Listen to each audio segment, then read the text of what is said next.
Materi selanjutnya yaitu mekanisme perilaku individu. A. Pandangan psikologi tentang hakikat manusia. Untuk memahami perilaku individu dapat dilihat dari dua pendekatan yang saling bertolak belakang, yaitu yang pertama behaviorisme, yang kedua holistik dan humanisme. Jadi yang pertama kita akan membahas mekanisme pembentukan perilaku menurut aliran behaviorisme.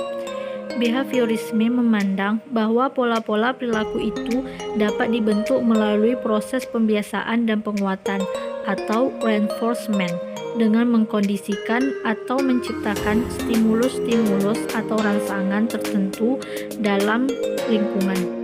Yang kedua yaitu mekanisme pembentukan perilaku menurut aliran holistik atau humanisme.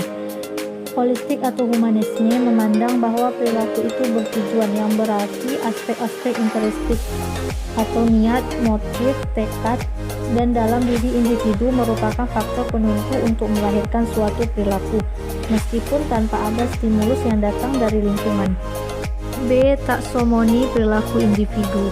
Taksomoni perilaku individu dibagi menjadi 3 kawasan. Kawasan yang pertama yaitu kawasan kognitif, yaitu kawasan yang berkaitan aspek-aspek intelektual atau berpikir atau nalar. Pembagiannya, yang pertama pengetahuan, yang kedua pemahaman, yang ketiga penerapan, yang keempat penguraian, yang kelima memadukan, dan yang keenam penilaian. Kawasan yang kedua yaitu kawasan afektif, yaitu kawasan yang berkaitan aspek-aspek emosional seperti perasaan, minat, sikap, kepatuhan terhadap moral, dan sebagainya. Aspeknya yaitu penerimaan, sambutan, penghargaan, pengorganisasian, dan yang terakhir karakterisasi. Yang ketiga yaitu kawasan psikomotor, yaitu kawasan yang berkaitan dengan aspek-aspek keterampilan yang melibatkan fungsi sistem syaraf dan otot atau neuromuscular system dan fungsi psikis. Sistemnya yaitu kesiapan, peniruan, membiasakan, menyesuaikan, menciptakan. C. Peran dan pengaruh pendidikan terhadap perubahan dan perkembangan perilaku.